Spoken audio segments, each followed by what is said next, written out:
থেকে কনসিস্টেন্ট ওয়েতে আপনাকে পড়াশোনা করতে হবে, রেগুলার রুটিন ভাবে পড়াশোনা করতে হবে। এবং সেই জায়গায় ইসলামী ছাত্র শিবির অসাধারণ একটা কারিকুলাম ডেভেলপ করেছে।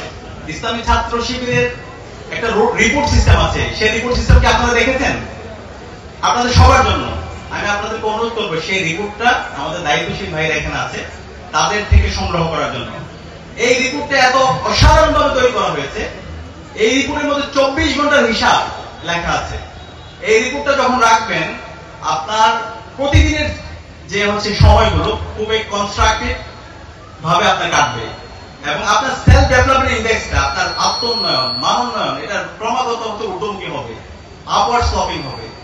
এবং এই রিপোর্টে আপনাকে রেগুলার পড়াশোনা করতে হবে, আপনাকে রেগুলার নামাজ প্র্যাকটিস করতে হবে, আপনাকে পত্র পত্রিকা পড়তে হবে, খেলাধুলা করতে হবে, আপনাকে সামাজিক কাজ করতে হবে, আমরা যারা মুসলমান আমাকে কোরআন এবং হাদিস পড়তে হবে, আপনাকে সাহিত্য পড়তে হবে। এবং এই যে আমরা অনেক ক্ষেত্রে বইয়ের নলেজ, বুকিশ নলেজ পড়াশোনা করি, এটা আমাদের নলেজের জন্য সাফিসিয়েন্ট না। এই যে আপনাকে একজন ছাত্র হিসাবে আপনাকে দেশ বিদেশে কি হচ্ছে সেই বিষয়গুলো জানতে হবে, আপনাকে একটু রাজনীতি বুঝতে হবে, আপনাকে অর্থনীতি বুঝতে হবে, আপনাকে পররাষ্ট্রনীতি বুঝতে হবে, আপনাকে সমাজনীতি বুঝতে হবে, আপনাকে উসুলের যে বিষয়গুলো আছে, ইসলামের শরীয়ী আইনগুলো আছে সেগুলো জানতে হবে। তো সেগুলো জানার জন্য আমাদের এই যে রিপোর্ট সিস্টেম সেখানে চমৎকার ভাবে সবকিছু সমন্বয় আছে। তো আমি আপনাদেরকে অনুরোধ করবো আপনাদের এই কনসিস্টেন্ট লাইফ লিড করার জন্য এবং সফলতার প্রাণে আপনাদেরকে পৌঁছার জন্য আপনাদের অবশ্যই ইসলামী ছাত্র শিবির যে অসাধারণ রিপোর্ট সিস্টেম সেই রিপোর্ট আপনাদেরকে সংগ্রহ করার অনুরোধ করবো এবং ইসলামী ছাত্র শিবিরের সাথে আপনাদেরকে সম্পৃক্ত হওয়ার জন্য অনুরোধ করবো। চতুর্থত আপনাদেরকে অনুরোধ করবো, B optimistic, never be pessimistic. আশাবাদী হইতে হবে, হতাশাবাদী হলে চলবে না।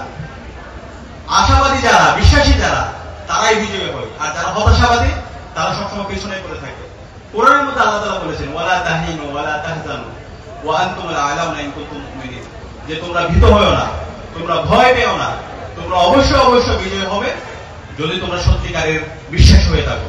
তো আমরা বিশ্বাস করি ঢাকার নবাবগঞ্জ এবং দোহারের আমাদের যারা কৃতি শিক্ষার্থীরা আছে তারা অবশ্যই বিজয় হবে ইনশাআল্লাহ। তারা প্রত্যেকে এই সমাজের কল্যাণের কারণ হবে ইনশাআল্লাহ। তারা আগামীর বাংলাদেশে তারাই নেতৃত্ব দেবে ইনশাআল্লাহ। সেই কারণে আজকে জুলাই বিপ্লবের পরে বাংলাদেশের ঐতিহাসিক সুযোগ এসেছে। এই জুলাই বিপ্লব হয়েছে বাংলাদেশের সকল বৈষম্যের বিরুদ্ধে, বাংলাদেশে ইনসাফ কায়েম করার জন্য। সেই বৈষম্যহীন ইনসাফ ভিত্তিক বাংলাদেশ যদি আমরা বিনির্মাণ করতে চাই, তাহলে আমরা যারা এখানে কৃতি শিক্ষার্থীরা আছি আমাদেরকে আগামীর বাংলাদেশের জন্য আমাদেরকে তৈরি হইতে হবে, আগামীর বাংলাদেশের নেশন বিল্ডিং এর জন্য আমাদেরকে তৈরি হইতে হবে এবং এখান থেকে আগামী বাংলাদেশের নেতৃত্ব আমাদেরকে দিতে হবে। সেই নেতৃত্ব প্রস্তুত করার জন্য ইসলামী ছাত্র শিবির আপনাদের সবাইকে সহযোগিতা করতে চাই। ইসলামী ছাত্র শিবির আপনার ক্যারিয়ার ডিজাইন করার জন্য, আপনার ক্যারিয়ারে যে কোনো ধরনের সহযোগিতা করার জন্য, আপনার একজন আপন ভাই অথবা আপনার একজন আপন বোন যেভাবে আপনাকে সহযোগিতা করে সেই ধরনের সহযোগিতা আমরা করতে চাই ইনশাআল্লাহ।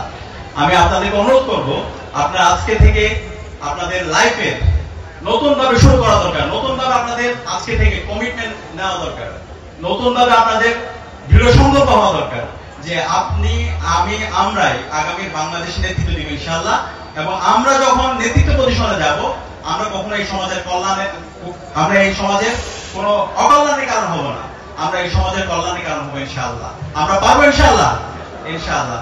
এবং এই ক্ষেত্রে আপনাদের খুবই সৌভাগ্যের বিষয় আজকে আপনাদের এই অঞ্চলে যিনি প্রার্থী হয়েছেন ইসলামী ছাত্র শিবিরের সাবেক কেন্দ্রীয় সেক্রেটারি জেনারেল, আমাদের সকলের শ্রদ্ধাভাজন ব্যারিস্টার নজরুল ইসলাম ভাই, তিনি বাংলাদেশে ইসলাম বিশ্ববিদ্যালয়ে তিনি পজিশন করেছেন।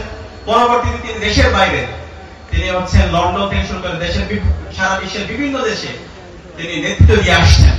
সারা বিশ্বে কিভাবে পরিচালিত হয়, সারা বিশ্বের শিক্ষা ব্যবস্থা, ওখানকার কালচার, ওখানকার সায়েন্স, ওখানকার টেকনোলজি কিভাবে ডেভেলপ হয় সেই বিষয়গুলো ওনার জানা আছে। তো তিনি আজকে আপনাদের এই অঞ্চলে নেতৃত্ব দেওয়ার আল্লাহ তাআলা সুযোগ দিয়েছে। তো আমরা বিশ্বাস করি তিনি যদি নির্বাচিত হয়ে আসেন ইনশাআল্লাহ এই ঢাকা, নবাবগঞ্জ এবং দোহার পুরো বাংলাদেশে নজির স্থাপন করবে ইনশাআল্লাহ, তাদের শিক্ষার মাধ্যমে, তাদের কর্মকাণ্ডের মাধ্যমে এবং তাদের সামাজিক কর্মকাজের মাধ্যমে। আমরা ভাইয়ের যে সামনের যে নির্বাচন, সেই নির্বাচনে আমরা যারা এখানে কৃতি শিক্ষার্থী ভাই বোনরা আছি আমরা আশা করব আমরা ভাইকে সার্বিকভাবে পরামর্শ দিয়ে এবং আমাদের দোয়ার মাধ্যমে আমরা ভাইয়ের পাশে থাকবো ইনশাআল্লাহ। আর আপনাদের সামগ্রিক কল্যাণে, আপনাদের যে কোনো ধরনের পড়াশোনা রিলেটেড যে কোনো বিষয়ে ইসলামী ছাত্র শিবির সার্বিকভাবে আপনাদেরকে সহযোগিতা করবে ইনশাআল্লাহ। এবং আপনাদের জন্য অনেক অনেক দোয়া এবং আপনাদের উজ্জ্বল ভবিষ্যৎ কামনা করে আজকের কথা আমি এখানে শেষ করছি। আসসালামু আলাইকুম ওয়া রাহমাতুল্লাহি ওয়া বারাকাতুহু।